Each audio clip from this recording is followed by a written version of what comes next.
Dave Abrams. And I'm Kristin. Welcome to Anne Arundel County Week in Review. In this episode, we'll get an update on the Not My Child program and meet a sixth grader who won big with the Bowie Baysox. But first, making headlines this week. Now's your chance to learn all about the county's namesake, Lady Baltimore Anne Arundel. A new documentary produced by Arundel TV is online now. You can find it on our Facebook and YouTube pages. It traces the life of Anne and her famous family as they founded the state of Maryland. Take a look at this clip. How much do we really know about Anne Arundel?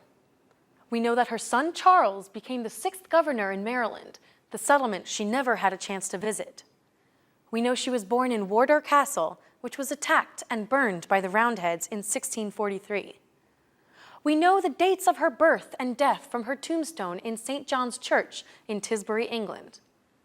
But there are several discrepancies in historical records about her age, when she was born, how many children she had, and how she died.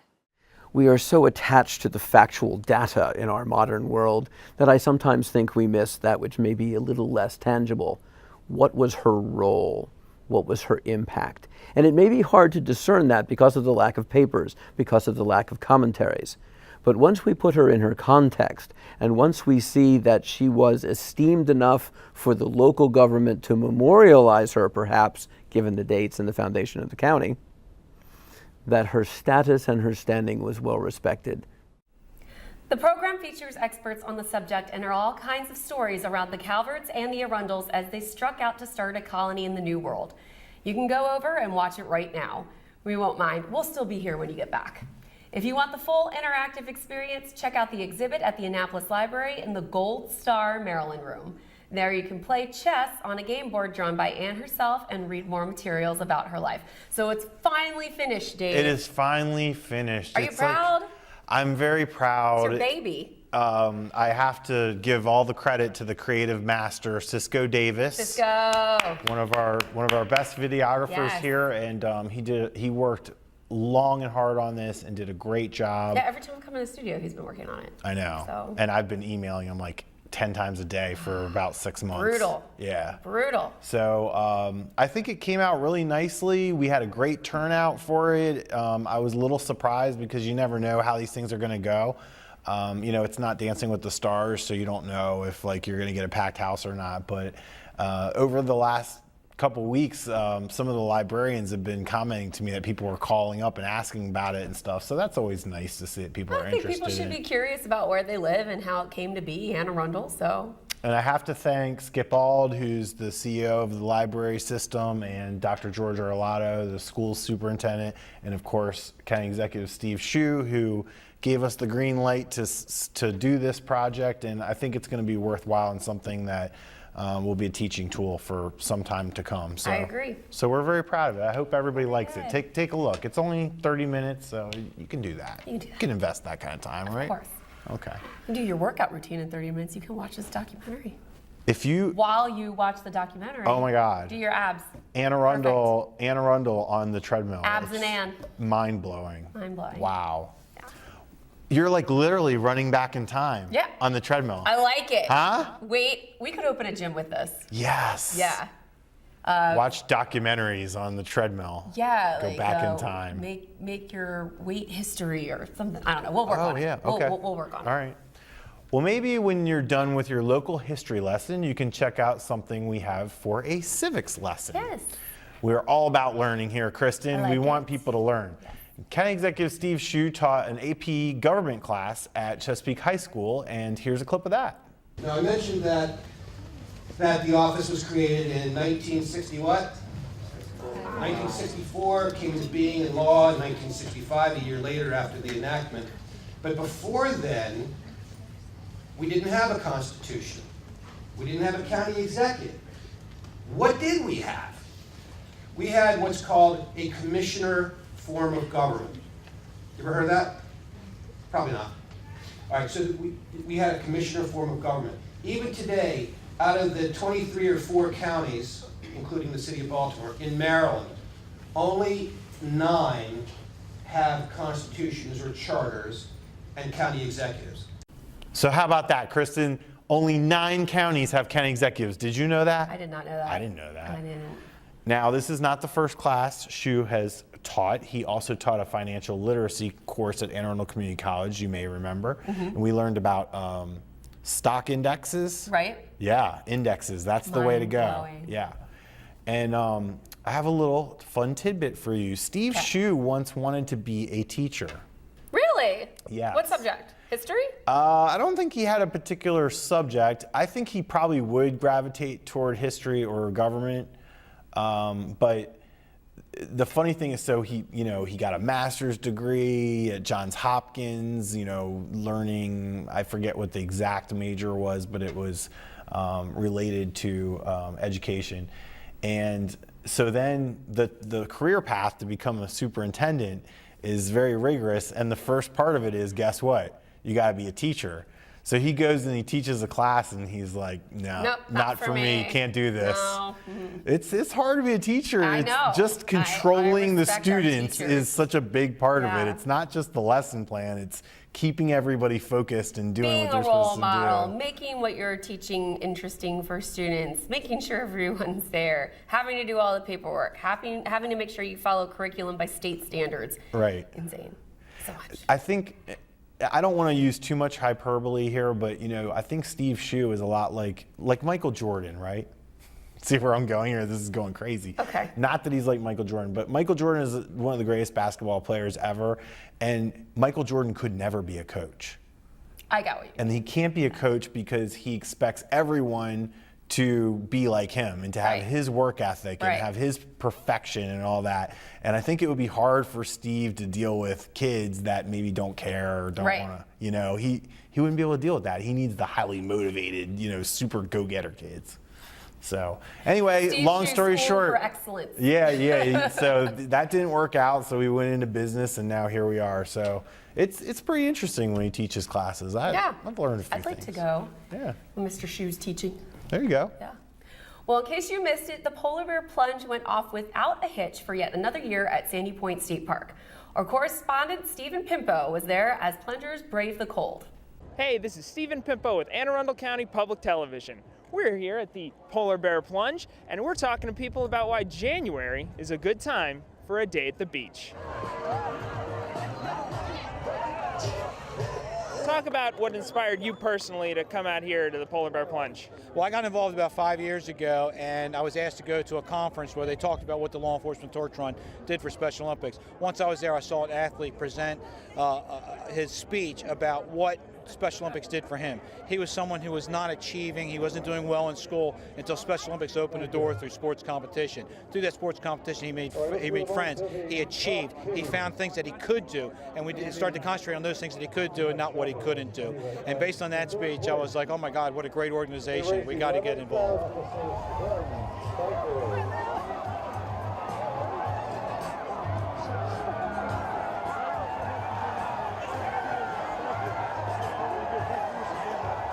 What inspired you guys to come out here? For a great cause. Definitely the cause. And the day off. What inspired you to dress as a cheerleader and a donut? It's actually funny. It shows that all law enforcement is not serious, that we actually have a good time, we're all human beings. Feels like somebody has stuck needles continuously into every part that's in the water, and then by the time you can get out, you're numb. So it's a pretty wild experience. This is the 21st annual Maryland State Police Polar Bear Plunge. And just a few moments ago, hundreds of emergency medical service workers, police officers, and firefighters charged into these waters in the middle of January, all for Special Olympics Maryland. Not to worry though, they announced that these waters are a comfortable 40 degrees. Oh, looks chilly, right, Dave? It looks chilly and not even as cold as usual, but it was cold. Yeah, and thank you to Stephen and welcome to our team. Yeah, hey Steven, good Yeah, job. seriously, the event raised $2.5 million for Special Olympics Maryland for all those great athletes and their families. Now, did you plunge? I did not plunge. I could not attend this year. I attended last year. I always end up, holding a camera. Right. And so I can't participate, but maybe next year I'll try. Have you ever done Isn't it? there a waterproof GoPro? Yeah. And believe I me, think everybody you need there to has invest. one. Yeah. Yeah, you're right. That's a good point. Yeah. You just called me out, I Kristin did. Lagana. I did a call Have you out on plunged? video. Have you plunged before? I have not taken In the the plunge. icy cold I waters? have supported the plunge. I have Yes. taken the plunge. All right. Yeah. Well, maybe next year we'll plunge. Who Yeah. knows? Who We'll knows? take the camera. Yeah, we'll take the waterproof camera. Don't take the non-waterproof camera. No. It's too expensive, it'll break. Lesson learned. Well, we're going to take a quick break, and when we return, we will talk to Nancy Schrum for an update on the Not My Child anti-heroin program. Take a look at our community calendar for events happening around town, and we will be right back.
Joining us in the studio this week, we're delighted to have returning to the show Ms. Nancy Schrum, the Director of Constituent Services.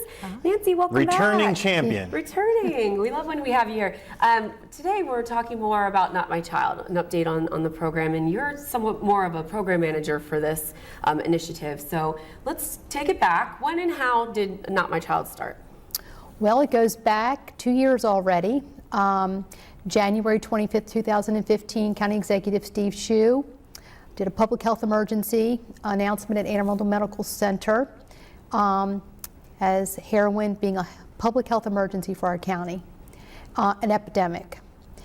And that was within 60 days of being in office, that the county executive brought this forward to the county and our citizens, and immediately followed up with the Heroin Action Task Force, which brought all these county agencies together to take a look at their best practices regarding law enforcement, health, in the area of the opioid and heroin crisis, and ask them all to beef it up and take other approaches, think out of the box, and how we could go about eradicating this horrific thing, the opioid crisis. And unfortunately, we are now 2 years later, and with all the great efforts by so many people in county government, we are losing people at how do I say it? Unprecedented rates. Do you feel that still, though, having the task force, having Not My Child, has at least brought the issue up in terms of brought it to light, made people talk about it more? What do you think that the progress has been so far with this underway? Not My Child, like some will describe it as a tour, a movement. We go into the community in a school setting, community, clubhouse, you name it. We'll go wherever people are that will have the conversation with us. And it opens up a huge discussion about how does it even begin? How does someone acquire an addiction and it leads to death? So that whole conversation takes place with the whole goal of educating our citizens, our healthy families, of how to avoid this thing called addiction. Because once you got the addiction, it's either it kills you, or you now have something you have to manage for life. And who wants that? No, and totally understand. Mm-hmm. Yeah. Well, so you've really lived and breathed this for 2 years. I mean, you're the person who is doing the legwork, finding the venues, doing the invites, getting the panelists, all that. And in conversations with you, I think you've learned so much about what happens here, and you're really an expert on the subject now. I mean, you came into it knowing very little, and now Correct. you're really an expert. That's correct. But the thing that strikes me is the people that you deal with, that you come into contact with, that you wouldn't have normally, and we've come to know them, and they become, some Family. of their faces are recognizable because we've really tried to get their faces in front of people. Tell us a couple examples of like some people that you've met along the way, and a little bit about their stories. Well, I can tell you about Melissa, who is a beautiful young 23, 24-year-old, and her story starts at the age of 11 at a family wake. And at the age of 11, she observed parents, family, just simply what we would call simply having a cocktail, having beverages, and then as a result feeling good. In her little mind as an 11-year-old, she recognized that what they were drinking made them feel good. So through other channels, she starts acquiring alcohol at the age of 11. She is the young lady in middle school that invited the other middle schoolers to the unsupervised home where other children began to drink. Red Solo cup in the basement. There you go. And then because of Melissa, how she is put together, I call it what the drummer that she marches to, because we all march to a different drummer. That was the beginning of her then taking on the next, from alcohol to marijuana to prescription medications, and then it eventually led in her last year of college, because she managed an addiction all the way through into college, and as a senior in college is when she hit rock bottom.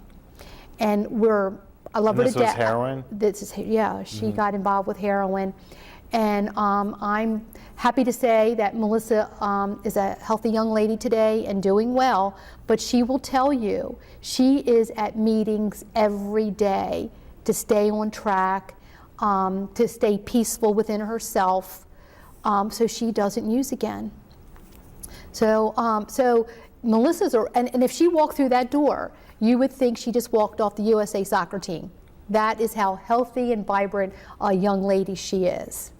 But she carries the weight now of managing an addiction. Then you have the family. The family that's lost the child through a heroin overdose. And you say they lost a child through a heroin overdose, but prior to the death, that now they have to live with and carry in their heavy heart for the rest of their lives.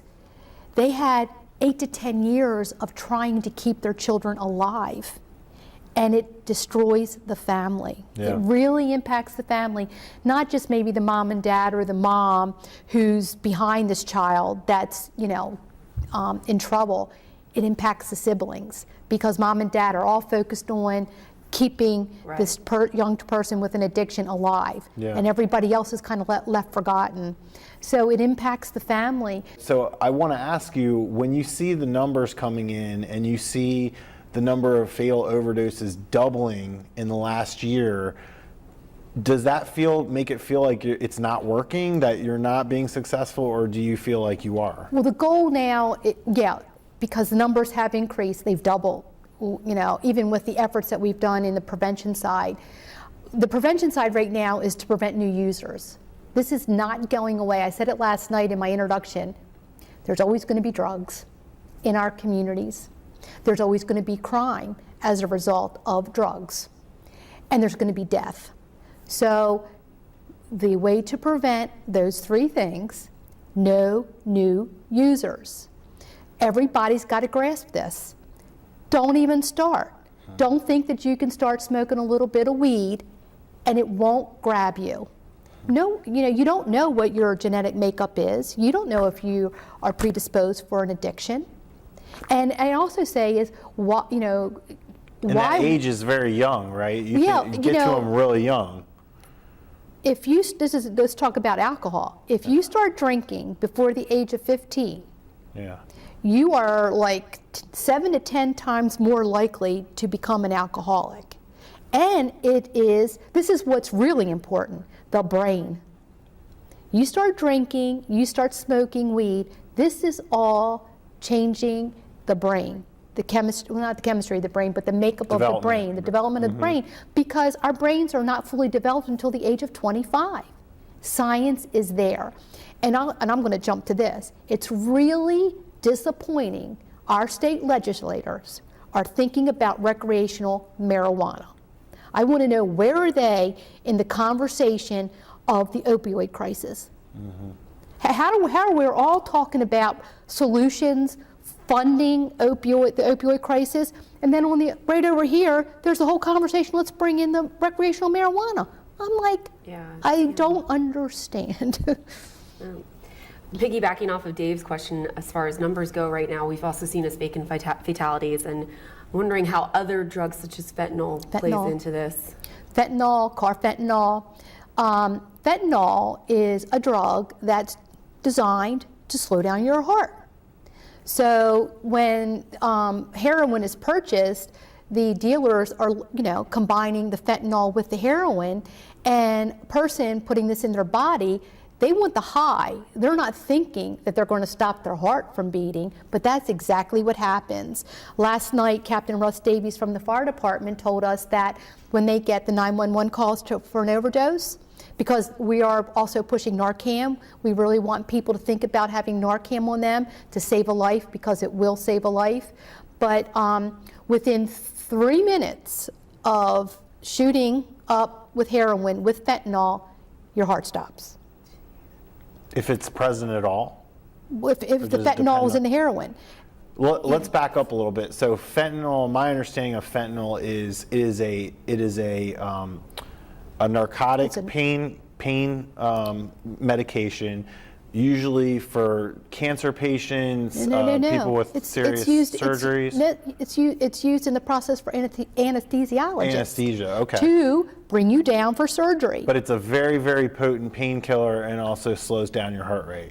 Well, it's not a painkiller. It's designed for the anesthesiologist to put you to sleep. Okay. But it's controlled. But now you have someone who's not. Dealers adding it to the heroin in a way that it just bang. Why are they doing that? Because it's cheaper, or because it increases the volume they're selling. Think about it. I don't know how it's all put together. I know it's only $10 a bag, and that's why when someone acquires this addiction to opioids, they can't get their prescription drugs anymore. They no longer now have $80 for a pill, for oxycodone or Percocet. So, because of the desperation, because when someone has this addiction, if they don't keep it up, meaning keep taking the opioids, the prescriptions, they get sick. It's all about not being sick. Yeah. So that's why this continuous use, because it's about the dope stick that you get through the withdrawal process. Nancy, thank you so much for coming on the show today, giving us an update as far as what's going on with the numbers this year, what we're seeing, what you've been up to with Not My Child. Folks out there should definitely take advantage of this great resource, and we appreciate all the hard work that you do. So thank you. Well, I just want to, let me just say this, that the Not My Child team is comprised of a panel of parents, young people in recovery, public safety, healthcare professionals that are all passionate about the awareness that is needed. So I would encourage, your viewers to tune in with us, learn about where we are, invite us to your community, so we can continue the conversation, because it's very important. Absolutely. And also aacounty.org, go to County Executives Initiatives, the Heroin Action Plan.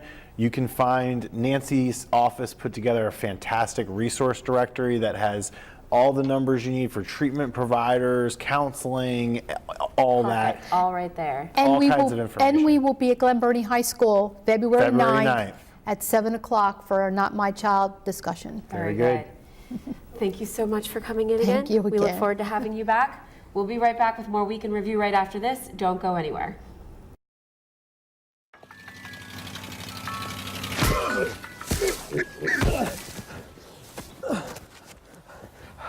So, same time next week?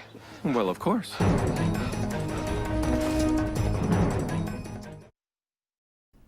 Welcome back. We here at Week in Review love our sports mascots, and we, of course, love our Bowie Baysox. Well, a local teen got involved with the team using her artistic skills. Michelle Corkadale has more. Michelle. Thanks, Kristin and Dave. I am so excited to be down here at Central Middle School, where reading has inspired the students to go above and beyond the call. And this imagination spark hit home and hit a home run for Miss Emily Fisher. who decided to participate in the Baysox home run reading program. Thank you for joining me, Emily. Thank you. So tell me, Emily, what grade and age are you right now? I'm in 6th grade, 11 years old. Wonderful. And you do more than just art, from what I understand. Is that not correct? Yeah, I like doing art, but I also like reading a lot, and I like school. Great. And I understand that you participate in our STEM program, correct? Yeah, I really like it here. Wonderful. So why don't you share with us what you did for your poster project? So mine is Louis hitting a baseball, and then on the field below him there's a book called, and it says "Read and Hit a Home Run." Wonderful. And so tell me, as the winner, what is going to happen with this poster here that you're holding? I think it's going to be at schools to encourage kids to read. So you are not just inspired by reading, but you're going to be inspiring many other students all across the county to be reading. Is that correct? Yeah. Wonderful. Well, I hope they enjoy reading as much as you do, and thank you so much for sharing with us today. Let me ask you, I know you're kind of young, but are you eyeing up any particular career or career track at this time? No, I honestly have no idea what I want to do for a job. Well, it sounds like you've got a lot of great opportunities between STEM, your art talent, as well as your love of reading. Thank you so much for sharing with us, Lily. Thank you. And what's your next future project going to be? I don't know. Okay, great. Well, we are happy to stay tuned for your next wonderful, inspiring project. Thank you so much for joining me. Back to you. Thanks, Michelle. Go Lily, go Baysox, and of course, Go Cobras! Go Cobras! Yes, that's so exciting. Way to go, Lily. So you were a Seahawk and you were a Cobra before you were a Cobras feed Seahawk. right into the Seahawks. Cobras feed into the Seahawks. That sounds weird. Cobras Central are Middle fierce. feeds into South River. So yeah. Cobras I are knew where fierce. you were going with that. Yeah. Good for Lily. Good job, Lily. So Dave, national holiday on Sunday. It's time Of for the course, we're Super talking Bowl. Super Bowl. That's right. I'm gonna be honest. I'm not very invested in this game. All I can say is I want to see the Patriots lose. You know I hate Tom Brady. I know you do.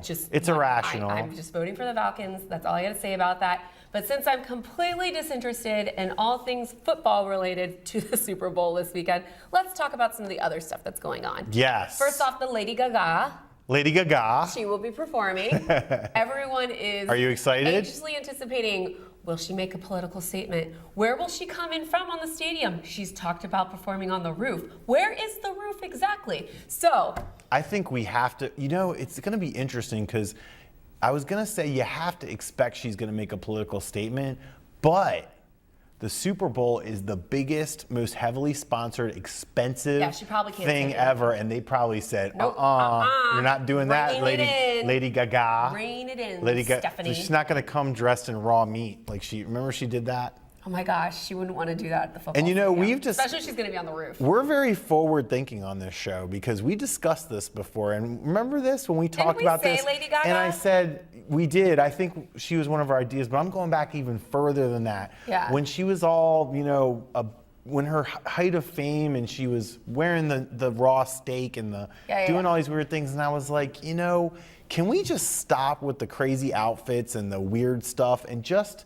sing? Yeah. By the way, I don't share your hatred of the Patriots. I am a Redskins fan, so I don't care about this supposed rivalry between the Ravens and the Patriots. Whatever. But you gotta respect a team that is at the pinnacle of execution and professionalism and winning. You gotta respect that. And I'm not a. You've got to respect I'm not a team a that follower. always has all the correspondence sucking up to them and all of the calls made in their favor by the refs.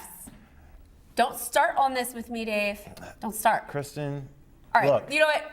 they're the Football best. aside, They're the best. Food aside. Yeah. Lady Gaga So your prediction is, aside. wait, real quick, your prediction is that the Falcons? Falcons will win. Yes. I'm going to take the Patriots, You take duh. the Patriots. What's our And bet? We don't need to bet on this because neither one of us really cares that much. You have to sing a song of the other person's choice on the next week in review. All right, done. At least just the chorus. Okay. I'm going to win that. That's an easy bet. Let's talk about the really important thing that happens at the Super Bowl. Yes. The Puppy Bowl. The Puppy Bowl has a local representative from Glen Burnie, Maryland. Yes, we were so excited about this. Way to represent Anne Arundel County at the Puppy Bowl. Yes. Of course, we're talking about King, a.k.a. Striker. King, Striker, one of the two names. Right. And it's a pincher Shih Tzu. He's going to be on Team Rough. Team Rough. Against Team Fluff. Against Team Fluff.